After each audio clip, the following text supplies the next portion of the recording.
Bueno, gracias a todos por estar aquí un día más. Hoy tenemos a David y a Sara, que nos van a hablar sobre la previsión de mortalidades, básicamente, en el marisqueo en Galicia, en base a eventos extremos por mortalidad, de efectos tanto fisiológicos como climáticos, básicamente, ¿verdad? David y Sara son de la Universidad de Sur Carolina, son expertos en ecología intermareal, modelizado de procesos ecológicos y biogeografía. Están trabajando durante estos días y a lo largo de todo el año con el grupo de ecología en el laboratorio del módulo 3, como sabéis. Bueno, pues gracias, David. Okay. So I should have Sally stand up so that the people online can see the other partner in crime here. Here, I'll stand next to you so you can see. So here I am. So thank you very much for the invitation. We have been having a wonderful time at ECIMAT and University of Vigo. We've been collaborating now for almost 5 years with the group here at University of Vigo. And the project I'm going to talk about today is a collaborative study that involves two of us from South Carolina, that's Sally and myself, and then a large group of people from the University of Vigo. There's Elsa Vasquez, Celia Olavarria, Gonzalo Macho, Rula, Laura Peteira, Esther, a large number of students.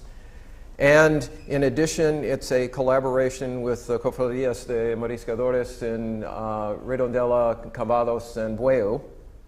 And then there also are two socio-economics professors, one from the University of Santiago, that's Sebastián Vidasante, and then another from the University of A Coruña, who is Nuria Calvo. And they are specialists in the economics of fisheries, specifically issues of gender, whether men or women have different success, economic success in fisheries. So, the overview is that there are many extreme events that influence fisheries in this particular region. There are mass mortality events in the summer from very hot conditions, when the sand at low tide becomes very hot. And then there also are mass mortality events in winter due to low salinity. And losses can be as high as 100%. So in 2013, 2014, you remember the extreme rainfall, and in places like Carril, there was 100% mortality of some species of clams. So the fisheries cooperatives in Carril had very bad economic losses. So this project is currently funded by 3 different agencies. One is we have money from NASA to study the physiological effects of climate change using satellite remote sensing data. Then we have money from the National Science Foundation of the United States to study the effects of extreme events on the biogeographic distribution of intertidal species. And then we have money from the Spanish government specifically to work on shellfisheries and extreme events. And the Spanish grant is Elsa Vasquez is the principal investigator.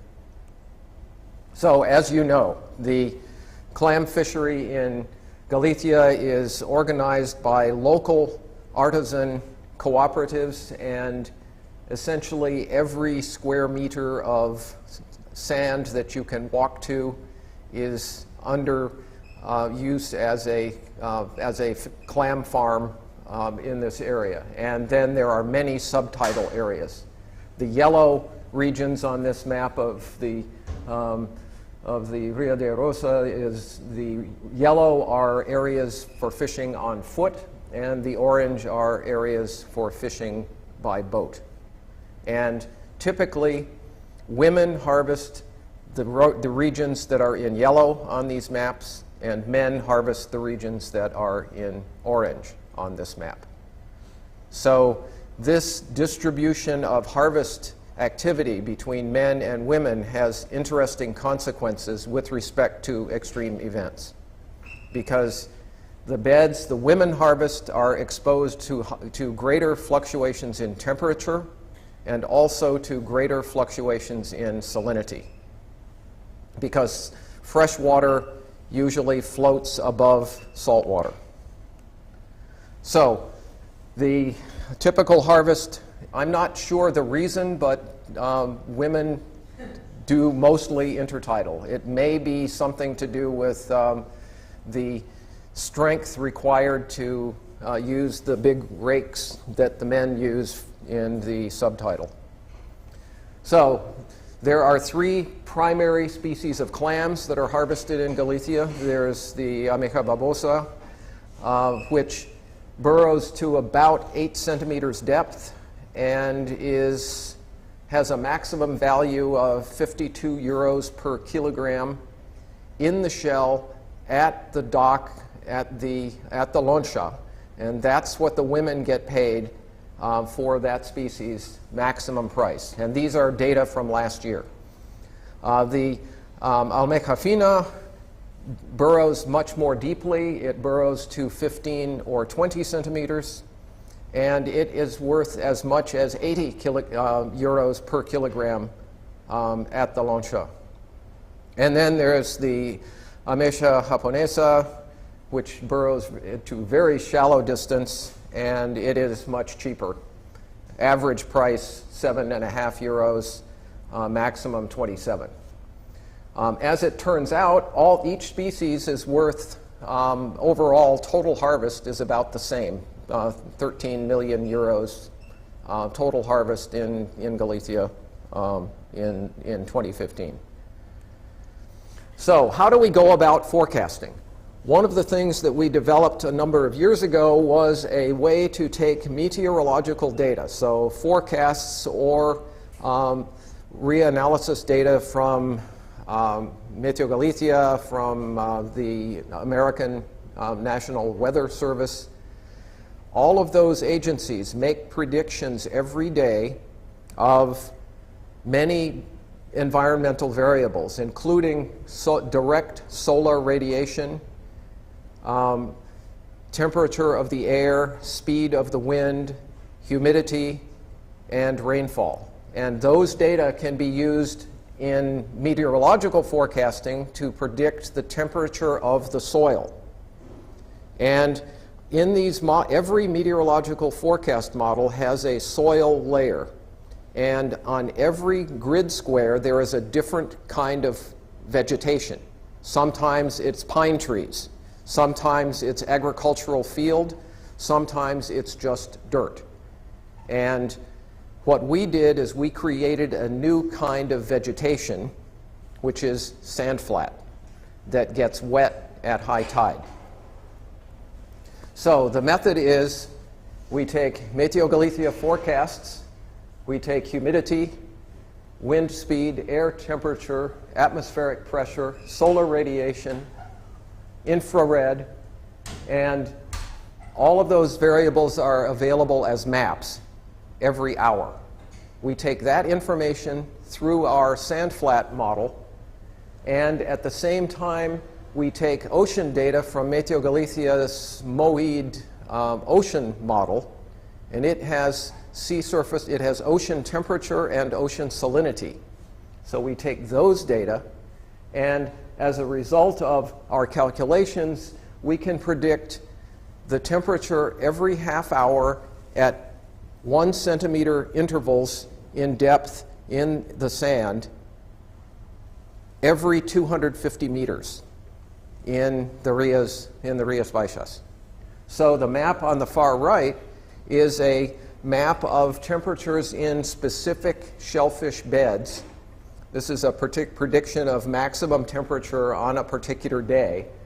And so these are specific shellfish beds that we could predict that the beds in Bayona, in this case, were going to be approximately 20 degrees Celsius, and the Beds in Redondela, the same thing, but the beds a little farther north in the San Simon were going to be slightly cooler.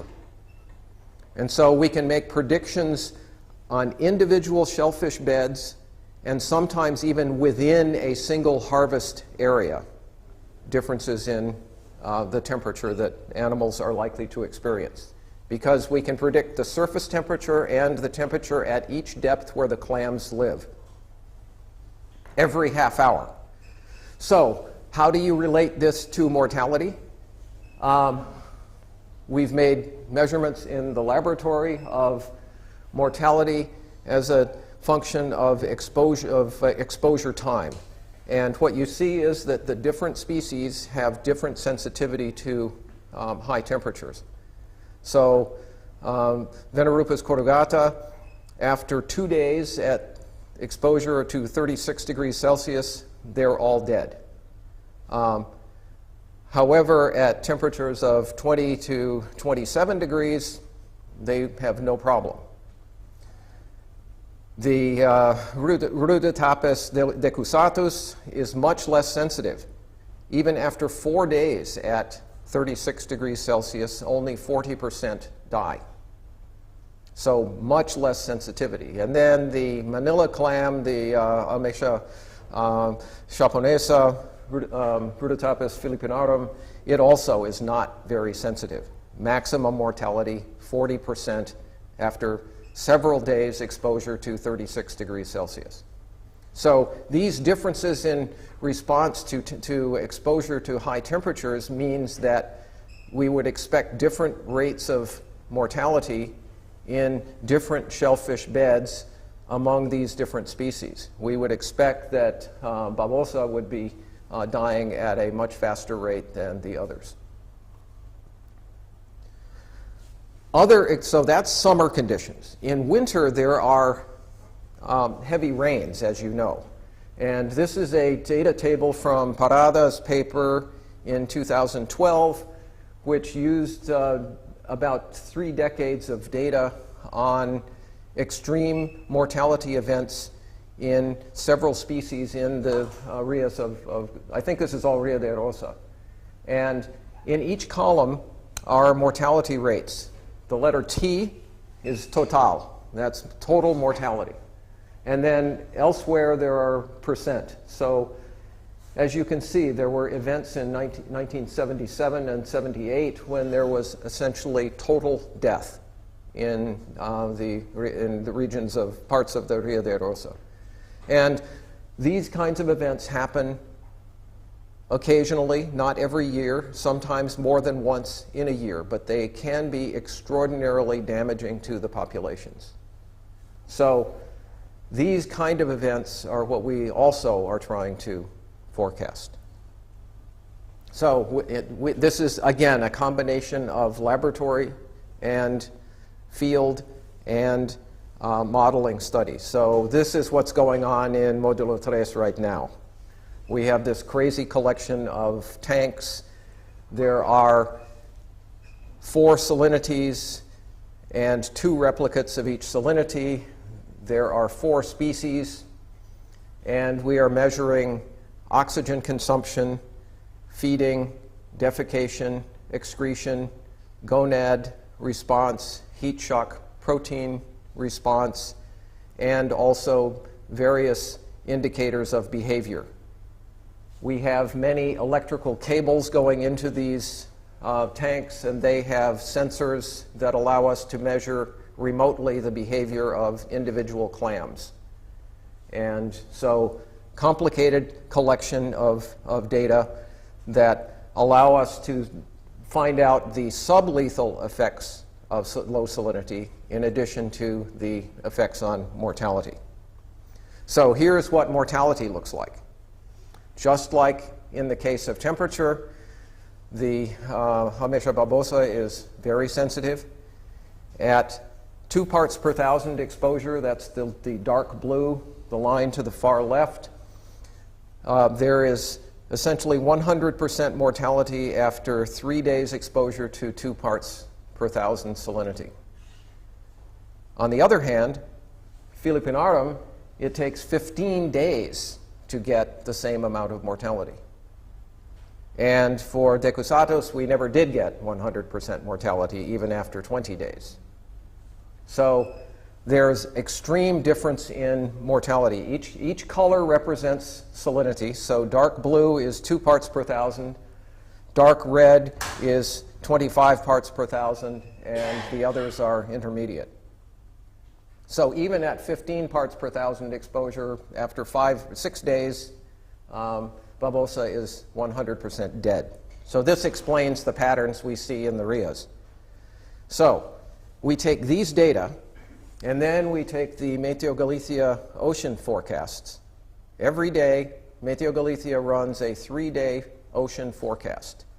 They predict at 25 different layers in the water. They predict temperature, salinity, and velocity. So we take the salinity data every half hour. We take our laboratory experiment results, and we use that to determine the duration of exposure to different salinity levels in every square on the Meteo Galicia maps. From that, we then can generate a map, which is on the far right, of the expected mortality after 10 days. So we have, once again, a 250-meter grid. And so every 250 meters, we have a different mortality estimate. So does it work? Well, the predictions on the left-hand panel, I have for Carril in the Rio de Rosa, which is the Lomboseulia shellfish bed, one of the most productive beds in Galicia. The top graph is daily instantaneous mortality rate, and the next graph is the cumulative mortality rate over the winter of 2013-2014. And the cumulative mortality says we should have had extreme death in early January of 2014, and at that time, the Diario de Rosa was reporting total mortality at Carril with pictures of dead clams on the surface that looked like this. So we've got approximately the right timing and approximately the right intensity of mortality for Carril in that particular winter. And if you look in the center map, where I have the overall, the general map of mortality, Carril is the upper arrow, and which is here. This is Carril. And then this is the Ilha de Rosa area. And what you notice is that in that particular year, there was a very big difference in harvest value that was obtained by the fisheries cooperatives. In 2014, in Carril, they only got 300,000 euros from that particular, for this particular species, whereas in the Ilha de Rosa, they got 2.5 million. There was approximately 90% drop in the harvest value in Carril that year, presumably as a result of these extreme mortality events. So our map predicts there should be a difference, and there is a quantitative difference in the amount of money made at those different cofradías during that winter. The maps also predict that just south of Carril, right in here on this beach, that mortality should be much less. And we talked to the head of the fisheries cooperative on that Santiago de Compostela beach, and she told us that in that particular winter they had much less effect of the low salinity than did the people at Carril.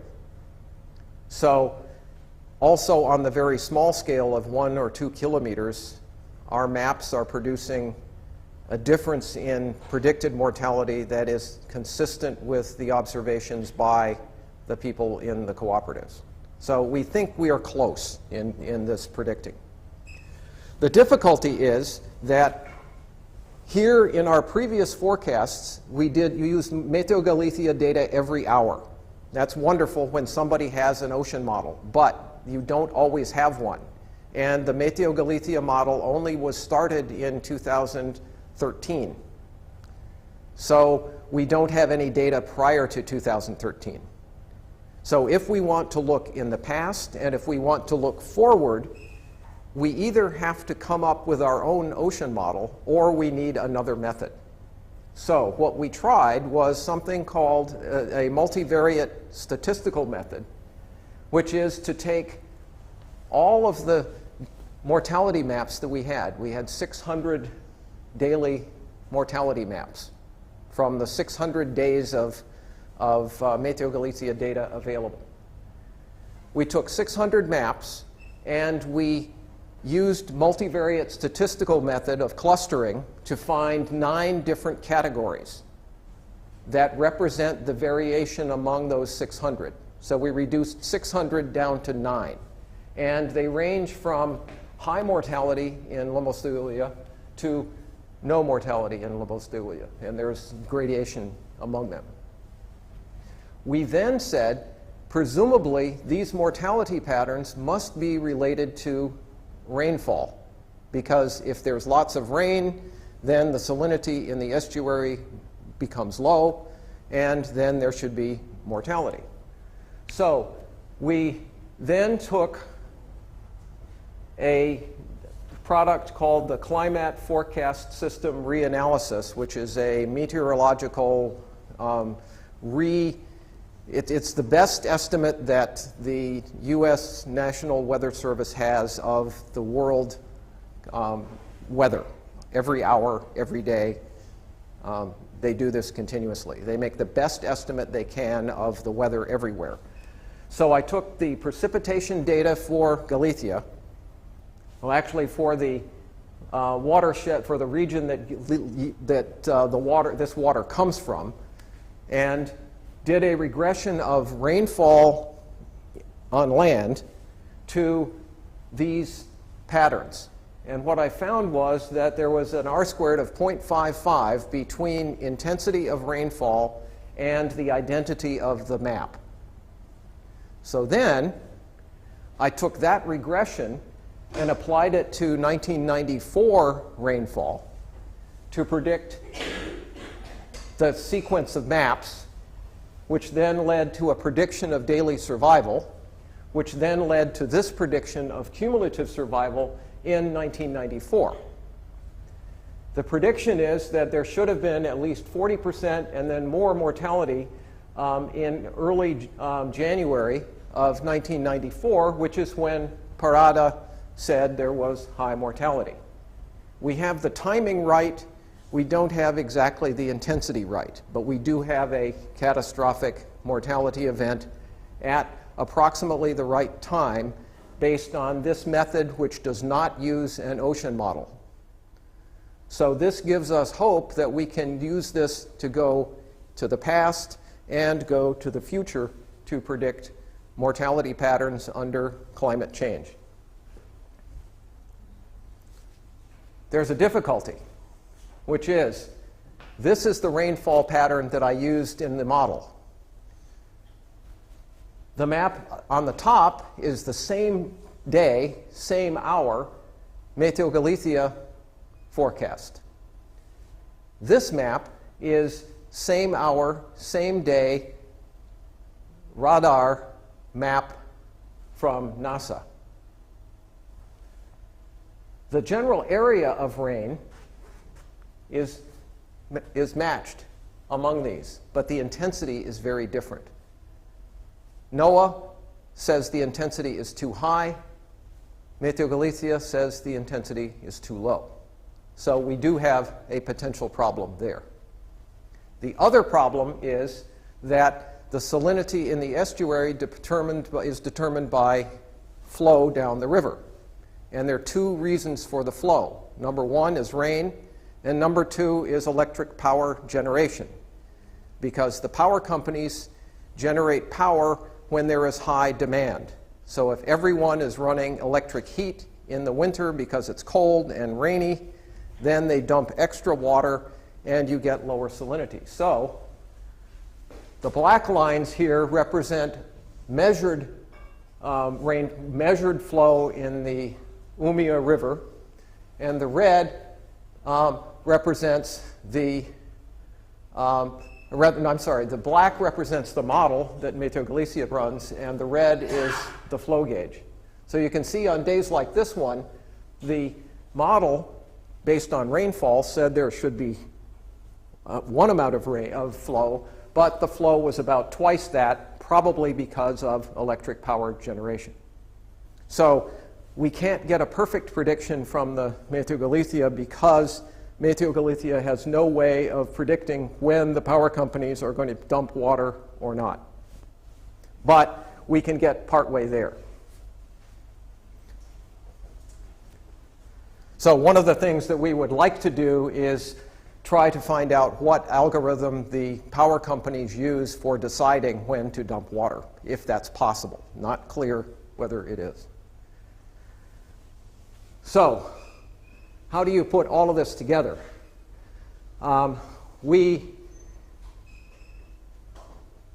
hope eventually to be able to measure not only, or estimate not only survival, but also growth. And so among the experiments we are running right now are salinity effects on respiration, feeding, defecation, excretion. So that yields estimates of scope for growth, in other words, energy available for growth. So the idea is to take these maps with our relationship between salinity here and energy available for growth. These are our three species. They all seem to be pretty much doing nothing at salinities less than 15 parts per thousand, and then they do well at higher. NASA and IFREMER and several other agencies are generating daily chlorophyll maps on a 1 kilometer scale. It's not as good as Meteo Galicia, but the idea is to take those daily chlorophyll estimates along with scope for growth and salinity and temperature and use that to make maps of production effectively. So how many days to market size from seed clam to harvest clam, how many days for the different species, and then on top of that, the expected mortality. So these are the kinds of data that go into that. These are data from our December experiment. We have clearance rate versus salinity for the three almejas. These are respiration rates versus temperature. Add in excretion, and you can get scope for growth from these kinds of data. So overall, we are trying to use a combination of field lab experiments, satellite data, meteorological models to predict mortality, growth, reproduction, and so on. And we have these partners in the cofradías of Redondela, Cambados, and Bueu. They have a number of interests. One is possibly assigning blame. If they lose their crop because the electric power company dumped water, then they can go to court and try to reclaim money for their loss. If it is just the weather that caused the clams to die, then it's more difficult. But they potentially could claim damages from the power company. There's also the possibility of mitigation. If we can forecast more than 5 days into the future, then the depuradoras could potentially know to turn off their water supply so that they do not expose clams in depuration to low salinity. It's also possible that a cofradía could do an emergency harvest and move clams to a batea near the mouth of the estuary so that the salinity exposure would be less. Long term, there's this very interesting phenomenon that there is a potential gender bias. because the species that women harvest in the low intertidal are likely to be at greater risk than species being harvested by men. So to look in the long-term future, we will try to link our various forecasts, our various models to the IPCC forecasts, which include all of the meteorological variables and also chlorophyll and some other biogeochemical variables. And then try to use those to predict mortality in 2050 and 2099. Then socioeconomic models are being developed by Sebastián Villasante and Nuria Calvo, and they are trying to look at the relation between harvest and gender bias. And so the long-term idea is to forecast the economic effects of climate change, changes in extreme events, changes in heat waves, changes in rainfall, to economics of men and women in the cofradías. And the long-term expectation is that species like babosa are going to be a major problem for the women, because now they are at risk. They are in a zone, the women make money on babosa, but as the weather becomes more extreme, babosa is going to disappear from the intertidal. And so men will gain income from the babosa, women will lose income from that species. So I'll stop there.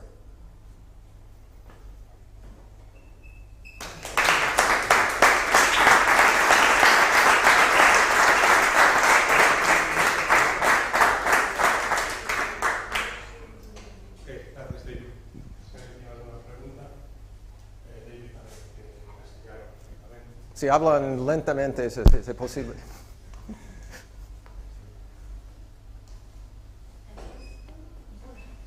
Yeah.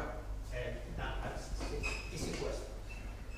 Have you measured, for instance, turbidity in the river influence in, I don't know, maybe yeah, the turbidity area? is the, we are not currently measuring turbidity, but the Rande, Pilar at Rande measures turbidity, and also the Cortegada buoy measures turbidity. And so we have in situ turbidity and chlorophyll. And then the satellite products also have both chlorophyll and suspended solids. And this is obviously a problem for the clams, because if there's high suspended sediment, then they make pseudo-feces rather than actually having food that they're feeding. And so more turbidity means less ability to feed. And so, yes, we will put those into our models, but right now we are using Meteo Galicia and the satellite products for those numbers. We have not done the laboratory inhibition experiments yet. We will probably do something like that over the next year. Well, I don't know if this is a joke, Right. but for instance, in Galicia is quite frequent, especially in the during summer seasons, to have rain. Fire in the Right, especially in the Arosa estuary. Oh, right. And So that you're thinking atmospheric turbidity. create a huge amount of organic matter and Right. ash and debris going to the rivers, and Right.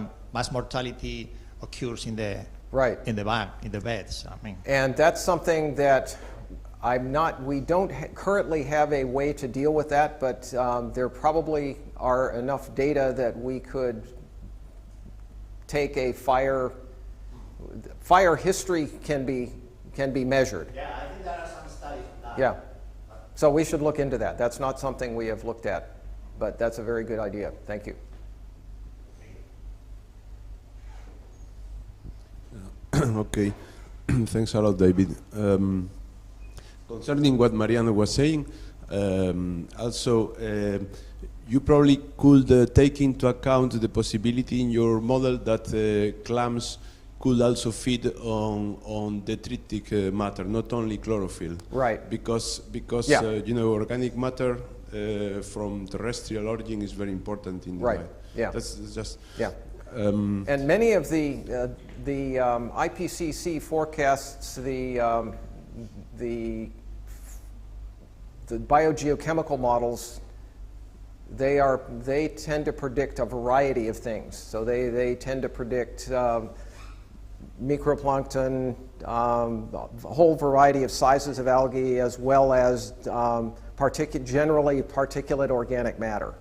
So it may be possible with those to go forward. Currently, getting those sorts of data, we would have to get actual samples to water samples, but probably from INTECMAR we can get such.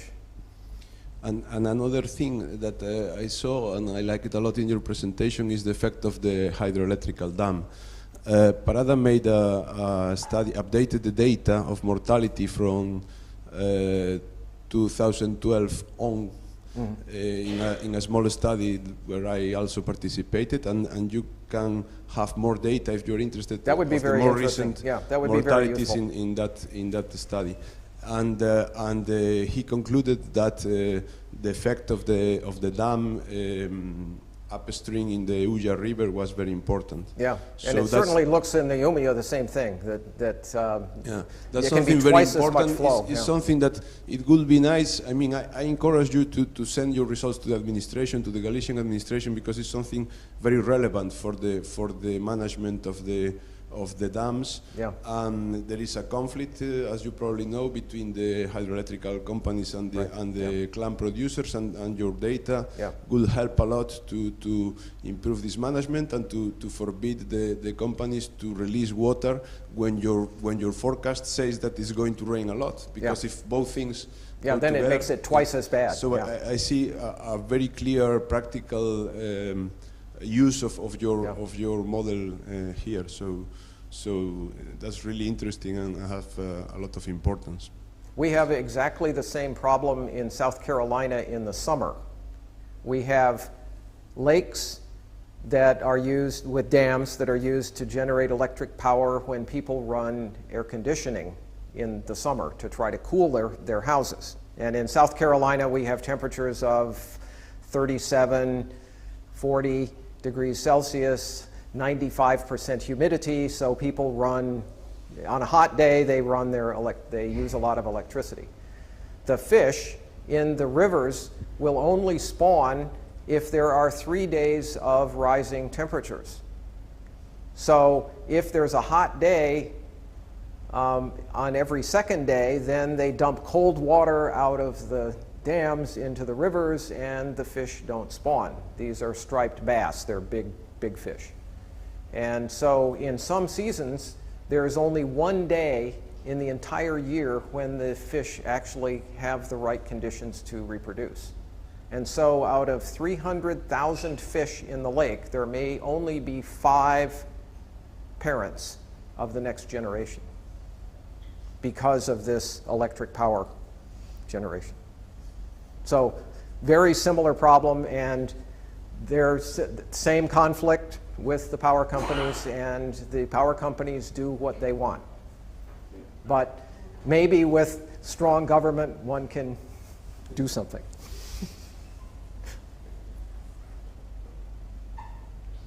Other questions? Okay, I have one. First of all, congratulations for your work, because it's incredible, and congratulations for both of you and all your the people involved. I want to ask one thing, and is if you have the idea to develop any available model for the fisher guilds or something like that. For example, you know the AROSA program that is like. So what we are trying to do, we've talked to the former director of Meteo Galicia. What we want to do is take our model and make it a essentially value-added product that Meteo Galicia can run. We need more validation to prove that it really works, but the idea would be Meteo Galicia today makes a forecast of meteorology and oceanography, and they also, and for each of the each of the cofradías, they make a forecast. And so the idea would be to add a growth and mortality forecast to the list of products that Meteo Galicia does. So we have put in a proposal as part of RAIA Interreg to, this is in collaboration with Carlos Torres in the geology department at the University of Vigo, to try to make 7-day forecasts and pass the entire system to Meteo Galicia. Because this really is very small amount of computing. They do all of the hard work, we do the simple part. And so to add this to their group of forecasts is, the technology is very simple. The hard part is getting the validation. Sorry if I missed something of your explanation. Your model can be used if it's mostly addressed to calculate mortalities. Mortality, and we're now in the process of developing the growth model. Can be modified at some point and use it to calculate productivity. Right. Of the. I mean, to forecast productivity. Yeah, that's what we are trying to do now with our scope for growth measurements, our respiration, feeding rate, et cetera. All of those, we're putting together the components needed to forecast growth. David, let me interject one point there. So the growth part, the other piece you need is what happens when the animal actually shuts down. So what percentage of the time is the animal inactive? Yeah. And because we have animals sitting in containers with pressure sensors in them, we both can measure the frequency with which they do escape responses, and also the frequency with which they are completely silent. So they have shut down completely. And so that added onto it tells you a big sublethal stress of either temperature or salinity, where if the animal does show some activity, you can measure scope for growth, but a very large percent of the time it may have no growth whatsoever. So that feeds in nicely to the whole idea of productivity, and is beyond what's normally done in the scope for growth models. So our validation of these sorts of models is to take our 3 years now of Meteo Galicia data, and 3 years of the ephemer chlorophyll and particulate and particulate material data, and use that to hindcast what productivity should have been in Carril, Arosa, Cambados, and so on, and then try to relate that to what the observations are. Because those people, they put baby clams on the flat and then they harvest later, and so they know what the speed of growth is. So Sierra Mai and the other asistentes técnicas of the cofradías are running growth experiments, and so we can use their growth data to validate our growth model.